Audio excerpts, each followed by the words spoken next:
সত্যি সত্যি কি ওই পাত্রীপক্ষর বাড়ির থেকে আমার ভাইস্তে শিমুলের জন্য বিয়ের প্রস্তাব নিয়ে আইছে? সে না, শিমুলের জন্য প্রস্তাব আসে নাই, তোমার বিয়ে করিয়ে লুকিয়ে রাখা বউ এসে হাজির হয়েছে। সি সি সি সি সি সি সি বকুল, তোমাকে আমি এরকম ভাবিনি।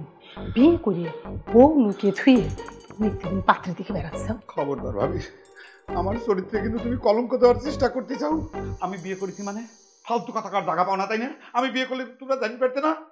আমি ফালতু কথা করছি কি ঠিক কথা করছি? বাইরে যাও, বাইরে যায় দেখে আসো, চলো। আমি বুঝতে পারছি তোমরা সকলে মিলে আমার বিরুদ্ধে ষড়যন্ত্র শুরু করে চাও, আমাকে পাগল করে দিবে, আমি পাগল হয়ে যাব।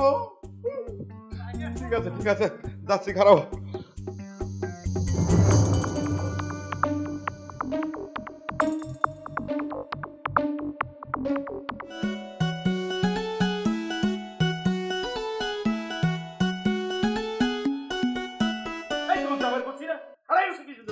কিসের জন্য যাবো?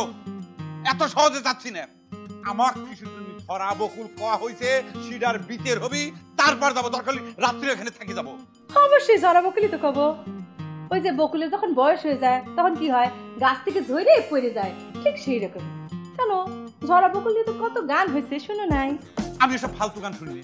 আচ্ছা ঠিক আছে, আমি যদি ঝরা বকুল হই তাহলে তুমি কি? তুমি নিজেই তো নিজের বয়স ঢাকার জন্য মেকআপ মারিছো, আটা ময়দা সুজি দিয়ে সাদা সাদা মেকআপ। আমি তো তোমার মতো নিজেকে নাবালক কইনি, ফালতু লোকের। হ্যাঁ, নির্লজ্জ। মানে বিয়ের সাথে সাজে আসে, পাত্র দেখতে রয়েছে পাত্রীর, অথচ অপরিচিত একজন লোকের সাথে কিরকম ভাবে বেহার মতো ঝগড়া করতেছে। তুমি যে একটা ফালতু, নিজে যে পাত্রী দেখতে আইসে ঝগড়া করতেছো, লজ্জা করতেছে না? এই নির্লজ্জ মহিলা, আমি কোনো ঝগড়া করতেছি না। আমাকে অপমান করা হচ্ছে, তার আমি প্রতিবাদ করতেছি। আমাকে তুমি অপমান করেছো, সেই জন্য প্রতিবাদ করতেছি। আরে কি পরিমাণ ঝগড়াতি! আমাকে তুমি তুমি করে কথা করছে। এই মহিলা, আমি কি তোমার হাজবেন্ড? তুমি কি আমার উইফ? যে আমরা বিয়ে করেছি, তুমি তুমি তুমি করে কথা করছো কিসের জন্য? না, আমি তোমার উইফ না। আসলে ভুল হয়ে গেছে, তোমার তুমি না তুই করে কাওয়া উচিত ছিল। এই তো বিয়ে করার জন্য কিডা পাগল হয়েছে রে? বিয়ে করলো, আবারও বুড়ে কইলো। আমি বাঁচি গেছি, আল্লাহ রহম করেছে আমাকে। আমি তাকে পছন্দ করি না, এখনো তাকে বিয়ে করি নাই। আর এখানে থাকা যাবে না। আল্লাহ তো আমাকে বাঁচাই দিয়েছে যে তোর সাথে আমার বিয়ে হয়নি। আমি কি পাগল নাকি? এই শোন, তোকে আমি অভিশাপ দিচ্ছি, তোর কোনোদিন বিয়ে হবে না। এই ঘটক, তুই কার সামনে নিয়ে আইছিস? তুই আমাকে কাক দেখে তুই আগে চল। এক মুহূর্ত দাঁড়া লাগে না। এই অভিশাপ গায়ে লাগে না। চশমা লাগবে। আমি মেকআপ দিয়ে সুন্দর হয়েছি, আমার বলে সুন্দর লাগে না।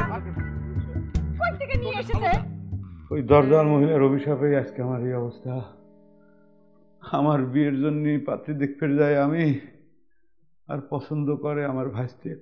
আমাকে মনে করে যে আমি মুরব্বী, আমি গার্জিয়ান। হায় রে খোদা, আমার কপাল কত খারাপ। যে ঘটনা ঘটে গেল, গলায় দড়ি দেওয়া, আত্মহত্যা করা ছাড়া আমার আর কোনো রাস্তা খোলা নাই। কিন্তু গলায় যে দড়ি দেব, আমার কাছে তো এক গাছ দড়িও নাই। দড়ি কোনে পাই, দড়ি কোনে পাই?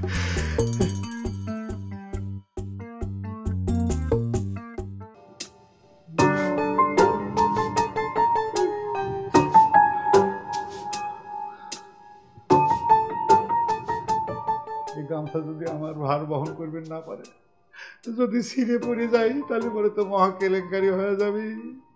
আরে আমার দুঃখ, আমি বুড়ি হয়ে গেছি, আমার ভাসতে সে নাকি পাত্র, আমি গার্জিয়ান হয়ে গেছি।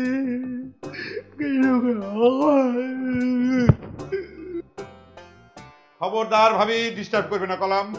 আমার কাটা গায়ে নুনের ছিটে দিবে না কলাম। আমার জীবনে যে সর্বনাশ যে ঘটনা ঘটে গেছে, প্রত্যেকে আমার আর বাঁচার কোনো ইচ্ছে নাই। আমি গলায় দড়ি দিয়ে ফাঁস নেব, কিন্তু আমার রুমে কোনো দড়ি নাই, পাল্লি রসি আনিয়ে দাও ভাবি। তোমার জীবনে কি ঘটনা ঘটেছে সেটা পরে শুনতেছি। নাটক বন্ধ করো, বাইরে যায় দেখো কি ঘটনা ঘটেছে। আরো কোনো বড় ঘটনা ঘটেছে নাকি ভাবি? সত্যি সত্যি কি ওই পাত্রীপক্ষর বাড়ির থেকে আমার ভাইস্তে শিমুলের জন্য বিয়ের প্রস্তাব নিয়ে আইছে? সে না, শিমুলের জন্য প্রস্তাব আসে নাই, তোমার বিয়ে করিয়ে লুকিয়ে রাখা বউ এসে হাজির হয়েছে। সি সি সি সি সি সি সি বকুল, তোমাকে আমি এরকম ভাবিনি।